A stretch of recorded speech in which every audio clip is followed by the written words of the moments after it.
It is said that nobody as brilliant and intelligent as Aristotle has ever walked on the face of the earth, who was one of the greatest Greek philosophers of his time, who made significant discoveries in almost every walk of life, from the sciences to subjects like poetry, music, theater, logic, metaphysics, rhetoric, ethics, and politics.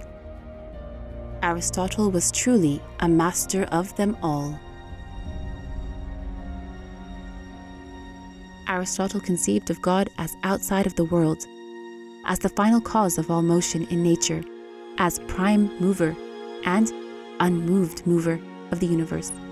God stands outside the great chain of being, yet was the source of all motion and change in the universe. As Aristotle continued to be influenced by the Platonic idea of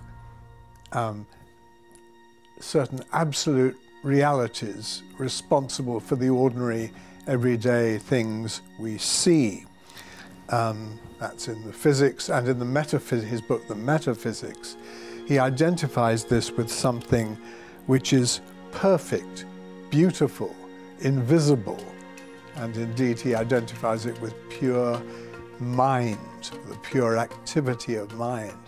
So he's really characterizing it there in really quite what we might think of as quite religious terms. For Aristotle, the point of politics is virtue. For Aristotle, the point of political science is to design a political constitution that promotes flourishing, that promotes eudaimonia, that promotes human happiness. In Western philosophy, the origin of monotheism is traced back to Plato. Plato's philosophy later played a large role in the development of Christian as well as Islamic thought. After the fall of Greece, the Neoplatonistic tradition was kept alive in the then flourishing Islamic world. This is shown even by the disputes that they had with one another. The Arabs, using Greek logic to debate the Trinity, implicitly suggested that this was a topic that could be resolved by appeal to reason. And many of the thinkers argued that philosophy offered the best resource for the interpretation of sacred texts, whether the Torah, the Christian Bible, or the Quran. The legacy of Plato and Aristotle, the philosophical legacy, fed down into later mainstream Christian theology, where the role of God is connected not just with personal salvation and faith and that sort of thing, but with explaining the ultimate cause and the ultimate origin of the features of the universe we live in. So it is no coincidence that the one God of the Abrahamic tradition bears a striking resemblance to the God of Aristotle's metaphysics. Their shared enterprise as elite philosophers meant that they had more in common with one another and the God of Aristotle's metaphysics than they did with most of the adherents of their own religions. The ancient Greeks worshipped many gods, but now there is evidence that some of the most influential of the Greeks were true monotheists. Socrates was Plato's teacher.